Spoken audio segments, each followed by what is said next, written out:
از دموکراسی بیزاریم. ما بیشتر از حقوق اسلامی خود چیزی دیگر نمیخواهیم. مرگ به دموکراسی. زنده باد امارت اسلامی افغانستان. ما از نظام اسلامی حمایت میکنیم. ما از دموکراسی بیزاریم.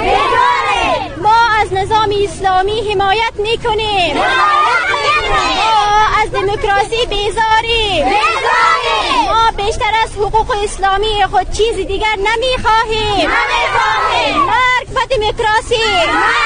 زنده باد امارت اسلامی افغانستان. ما از نظام اسلامی حمایت میکنیم. ما از دموکراسی بیزاریم. ما بیشتر از حقوق اسلامی خود چیزی دیگر نمیخواهیم.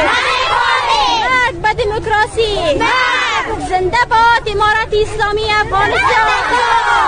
آن چند زن انگشت شمار و سرلوچ و پایلوچ که در بعض ولایت ها به خاطر جور کردن کیس و فرار از افغانستان تظاهرات کردند، آنها نمایندگی از هیچ زن افغان نمی کنند و ما زنان با عفت این مرزبوم از امارت اسلامی می خواهیم تا آن زنان غرب زده را به محکمه اسلامی حاضر نمایند، مایان اقامه دعوا نماییم.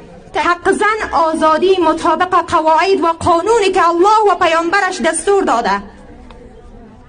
بله زنان حق دارند معلم باشند، دکتر باشند، تعلیم یابند، تعلیم دهند، همان گونه‌ای که اسلام برایشان اجازه داده.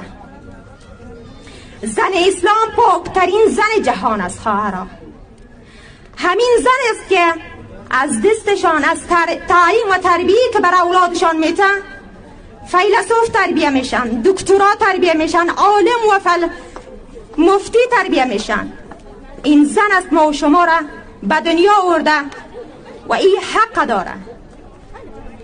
ما از دولت امارت اسلامی خواهان حق زنان از نگاه قرآن و سنت